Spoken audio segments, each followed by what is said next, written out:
CRPC 1973. This is chapter number 18 and part 4 of Trial Before a Court of Session. In this lecture, we are going to cover difference between acquittal and discharge. Acquittal as given under section 227 and discharge given under section 232.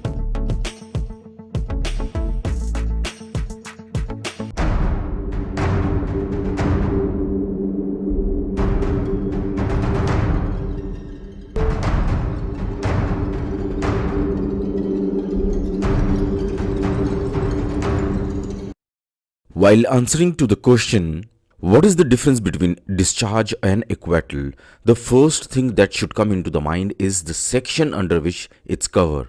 That is discharge under section 227 and acquittal under section 232 of CRPC 1973. Then the first point must be regarding the section. What it says, section 227 says, after considering the case and the document and hearing both the accused and the prosecution, the judge finds out that there is no sufficient ground for proceeding against the accused. The judge shall discharge the accused and will record his reasons for discharging him.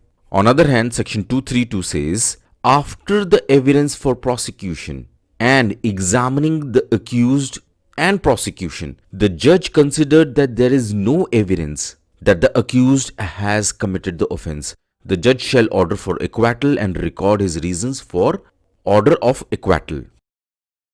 Second point is a discharge takes place where there is no prima facie case is made out against the accused and he has not been put on his defense, nor any charge framed against him to which he could plead.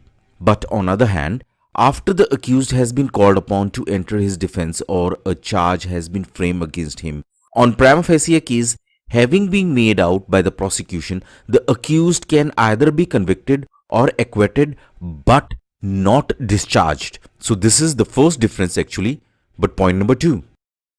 Second difference is a man who is discharged may again be charged with the same offense if other testimony should be discovered, that is under section 437. But a man who has been acquitted cannot be put on his trial again for the offense of which he has been acquitted. This is what 403 also says. Next, an order of discharge is not judgment, but an order of acquittal is in the nature a judgment.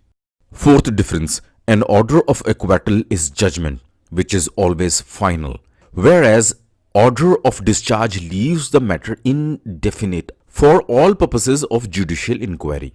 Fifth point is a discharge is defense against fresh proceedings only if fresh facts and better evidence are not available against the accused. An acquittal by a court of competent jurisdiction bars a retrial for the same offense based on the same facts. This is what the difference is between acquittal and discharge.